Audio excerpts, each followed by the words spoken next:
Caribbean सागर के बीच एक परिवार अपनी यॉट पर छुट्टियां मना रहा होता है। माँ जूलिया तैरने के लिए पानी में कूद जाती है। आराम करते समय उसे कुछ अजीब महसूस होता है, लेकिन क्योंकि आसपास कुछ दिखाई नहीं देता, वह सोचती है कि शायद उसका भ्रम होगा। कुछ सेकंड बाद वही अजीब एहसास फिर होता है।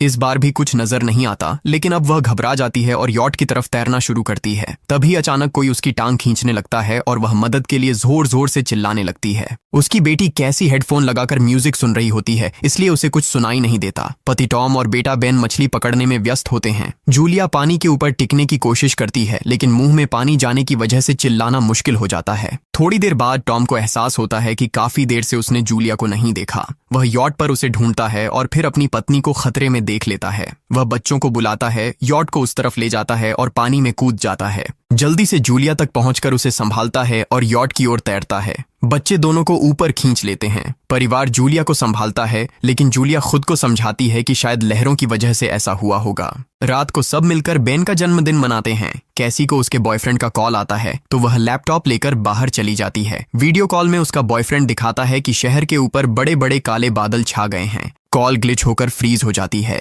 कैसी यह बात परिवार को बताने आती है, लेकिन टॉम कहता है कि शायद जमीन से दूर होने की वजह से सिग्नल कमजोर है। तभी सबको एक आवाज सुनाई देती है। वे सब बाहर जाते हैं और देखते हैं कि व्हेल मछलियों का एक समूह गुजर रहा है। टॉम समझाता है कि व्हेल मछलियां हमेशा पृथ्वी के मैग्नेटिक फील्ड को फॉलो करती हैं, लेकिन जब तूफान आता है तो वे कंफ्यूज हो जाती हैं। अचानक यॉट जोर से हिलती है और बेन गिर जाता है। टॉम को चिंता होती है कि कहीं यॉट को नुकसान तो नहीं पहुंचा, इसलिए वह डाइव करके नीचे चेक करने चला जाता है। कुछ देर बाद वह सतह पर वापस आता है, लेकिन उसके कंधे पर एक बड़ा घाव होता है। जूलिया तुरंत उसका जख्म सीती है। टॉम बताता है कि पानी के अंदर उसे ऐसा लगा जैसे उसके पीछे कोई बहुत बड़ा जीव था, लेकिन जब उसने मुड़कर देखा तो प्रोपेलर से कट लग गया। वह कहता है कि जो भी चीज थी बहुत बड़ी थी। टॉम को यॉट पर काफी नुकसान दिखाई देता है, इसलिए उन्हें मदद बुलानी पड़ती है। जूलिया बार बार रेडियो पर कोशिश करती है। कैसी फोन पर सिग्नल ढूंढती है, लेकिन कुछ भी काम नहीं करता। तभी कैसी को एक अजीब सा जीव दिखाई देता है और वह चिल्ला उठती है, लेकिन वह तो बस बेन होता है जो मास्क पहनकर मजाक कर रहा होता है। कुछ देर बाद यॉट पूरी तरह बंद हो जाती है और समुद्र के बीच में फंस जाती है। जूलिया रेडियो में एक आवाज सुनती है, लेकिन आवाज इतनी खराब होती है कि उसे कुछ समझ नहीं आता।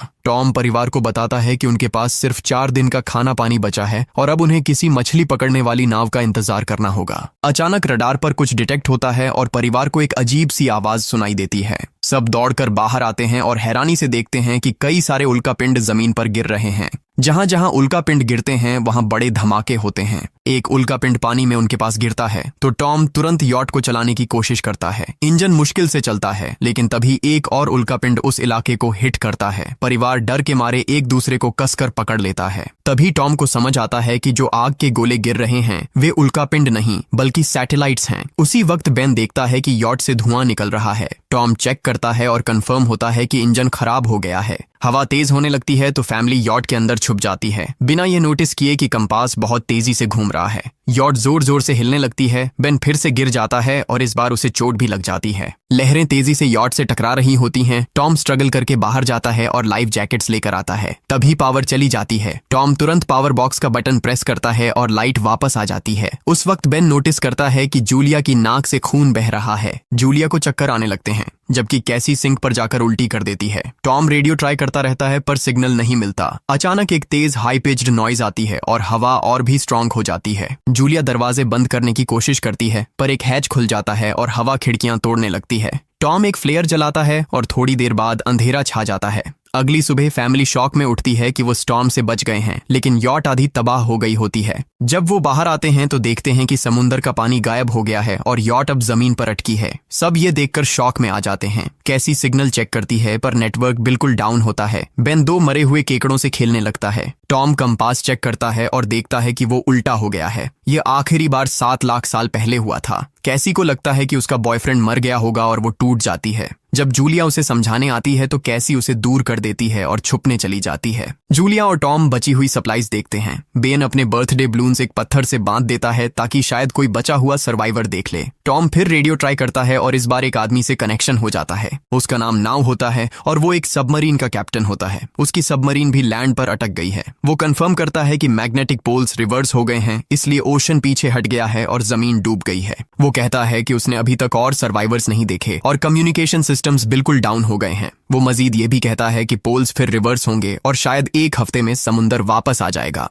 वो फैमिली को वार्न करता है कि जितना हो सके ऊंची जगह चढ़ जाओ, क्योंकि जब पानी वापस आएगा तो वो बहुत खतरनाक होगा। वो बोलता है उसका पार्टनर क्रैश में मारा गया और सबमरीन में बस 3 लोगों की ही जगह है। जूलिया और टॉम उससे कहते हैं कि प्लीज हमारे बच्चों को बचा लो। वो उन्हें अपने कोऑर्डिनेट्स दे देता है। टॉम कैलकुलेट करता है कि सबमरीन तक पहुंचने में 2-3 दिन लगेंगे। वो फैमिली से कहता है आज रात अच्छे से आराम कर लो, कल सुबह हम निकलेंगे। अगली सुबह फैमिली सामान पैक कर रही होती है, तभी टॉम को पास में कुछ हिलता हुआ दिखता है। वो एक लंगड़ा आदमी होता है जिसके हाथ में हार्पून होती है और साथ में एक कुत्ता लगातार भौंक रहा होता है। टॉम उसके पास जाता है और उसे पानी की बोतल देता है, लेकिन वो आदमी कुछ ऐसी भाषा में बोलता है जो टॉम समझ नहीं पाता। पानी पीने के बाद वो अजनबी अचानक टॉम के सिर पर बोतल मारता है और चेहरे पर जोर का लात मार देता है। जूलिया डर के मारे भागती है, लेकिन तब तक देर हो चुकी होती है। वो आदमी टॉम के पेट में हार्पून घुसा चुका होता है। टॉम कुछ पल तक तड़पता है और फिर वो उसकी गर्दन भी काट देता है। फिर वो आदमी जूलिया के पीछे भागता है और उस पर हार्पून फेंकता है, जिससे उसके कंधे में चोट लग जाती है।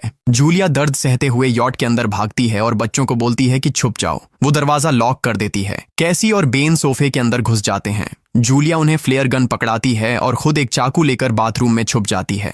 वो आदमी दरवाजे पर जोर जोर से धक्के मारता है और आखिर अंदर घुस ही जाता है। पहले वो थोड़ा खाना उठाता है और फिर यॉट में इधर उधर ढूंढने लगता है, फिर बाथरूम की तरफ जाता है, लेकिन जूलिया समझदारी से एक छोटे छेद से बाहर निकल जाती है। वो आदमी सोचता है कि जूलिया भाग गई, लेकिन जैसे ही वो धीरे से निकलने लगती है, उसका कुत्ता उसे देख लेता है और भौंकने लगता है। कुत्ता उस पर झपटता है तो जूलिया चाकू से उसे मार देती है। कुत्ते की चीख सुनकर वो आदमी बाहर आता है और अपने कुत्ते की लाश देखकर आग बबूला हो जाता है। इस बीच जूलिया यॉट के दूसरे साइड से अंदर जाने की कोशिश करती है। वो ऊपर चढ़कर टूटी हुई खिड़की से अंदर घुसने लगती है, लेकिन वो आदमी पहले ही वहां पहुंच जाता है। वो उसे पकड़कर जोर से मुक्का मारता है, जिससे वो नीचे गिर जाती है। जूलिया फर्नीचर पकड़कर बचने की कोशिश करती है, लेकिन वो आदमी उसे लात मारकर दूर फेंक देता है। फिर वो उसकी कलाई पर पैर रख देता है ताकि वो चाकू छोड़ दे, और फिर उसके बाल पकड़कर उसका चेहरा जमीन पर दे मारता है और सोफे पर फेंककर उसका गला दबाने लगता है। बच्चे ये सब कुछ देख रहे होते हैं। कैसी बाहर निकलकर फ्लेयर गन चलाती है जो सीधा उस आदमी को लगती है। वो जल उठता है और यॉट में आग फैलने लगती है।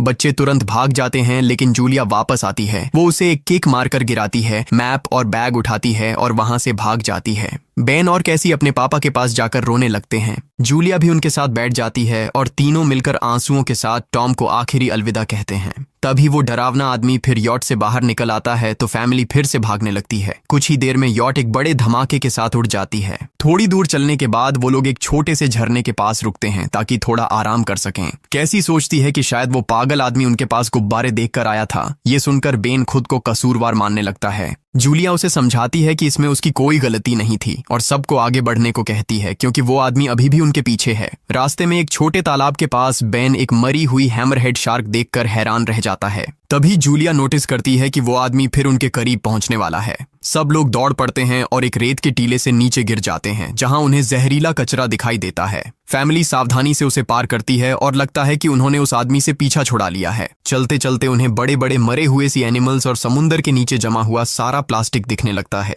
बेन धीरे धीरे चलने लगता है तो जूलिया समझ जाती है कि वो डिहाइड्रेशन के करीब है। वो सबको रुकने को कहती है।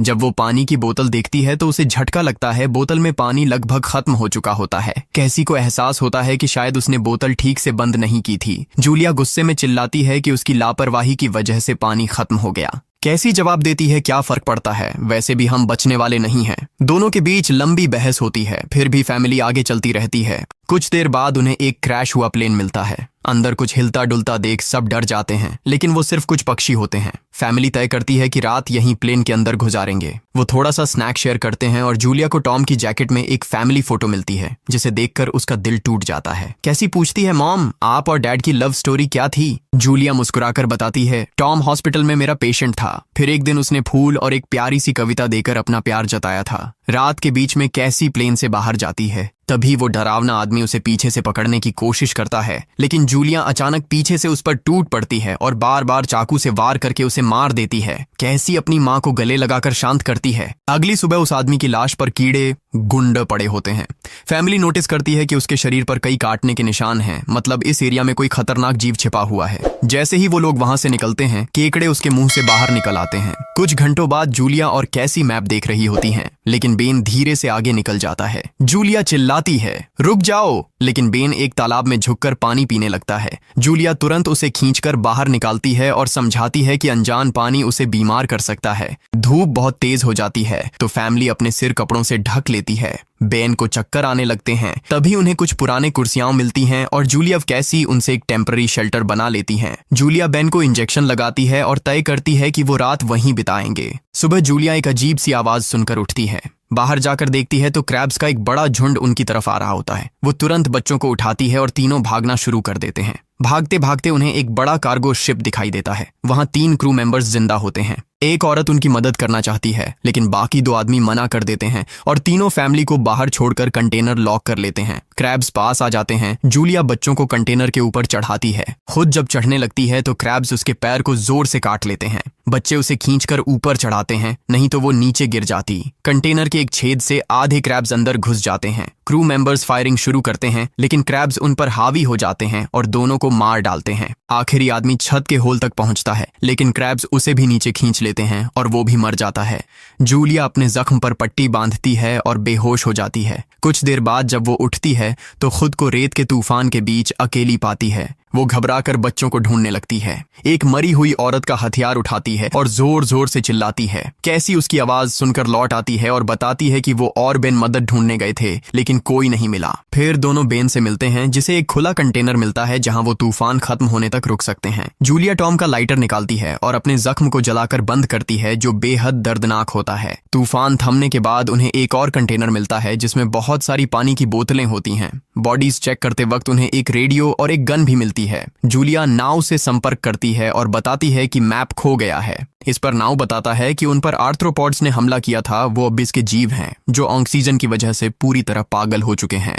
अब नाव फैमिली को जल्दी करने को बोलता है, क्योंकि उसके इंस्ट्रूमेंट्स ने कैलकुलेट किया है कि समुद्र उम्मीद से ज्यादा जल्दी वापस आएगा और उनके पास सिर्फ कुछ घंटे बचे हैं। वो एक फ्लेयर शूट करता है और फैमिली उस दिशा में चलना शुरू करती है। लंबी वॉक के बाद फैमिली को एक टूटा हुआ टॉयलेट मिलता है जिसमें बेन पेशाब करता है। अब वो लोग आखिरकार सबमरीन को पास ही देख लेते हैं, लेकिन वहां पहुंचने के लिए उन्हें एक बड़ा चट्टानी रास्ता पार करना होगा। जैसे ही वो रास्ते से गुजरते हैं, दीवारें हिलने लगती हैं और पत्थर गिरने लगते हैं, जिससे एक भयानक रॉक स्लाइड हो जाता है। जूलिया तुरंत अपने बच्चों को साइड में धक्का देती है और खुद भी पीछे हट जाती है ताकि कुचली न जाए। अब एक पत्थर की दीवार उनके बीच आ गई है। जूलिया बच्चों से कहती है कि वो बिना उसके आगे बढ़ जाए, लेकिन कैसी मना करती है और जोर देती है कि उसकी माँ को चढ़ने की कोशिश करनी चाहिए। बहुत बहस होती है और चिल्लाने के बाद जूलिया वादा करती है कि वो बाद में अपने बच्चों को ढूंढ लेगी। मजबूर होकर कैसी अपने भाई को खींचकर आगे ले जाती है।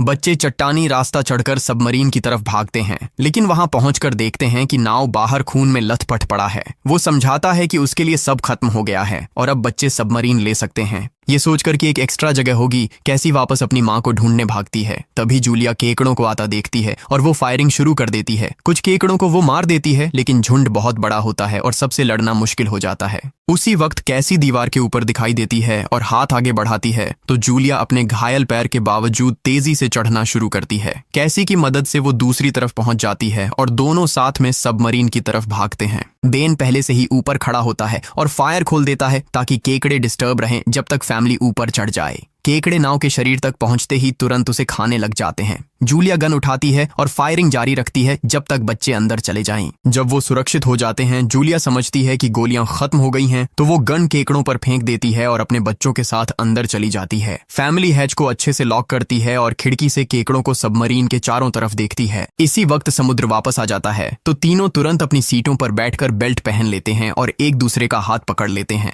तेज लहरें सबमरीन को जोर जोर से इधर उधर फेंकना शुरू कर देती हैं, जिससे जूलिया को पूरी जर्नी के विजन दिखने लगते हैं और कैसी उल्टी कर देती है।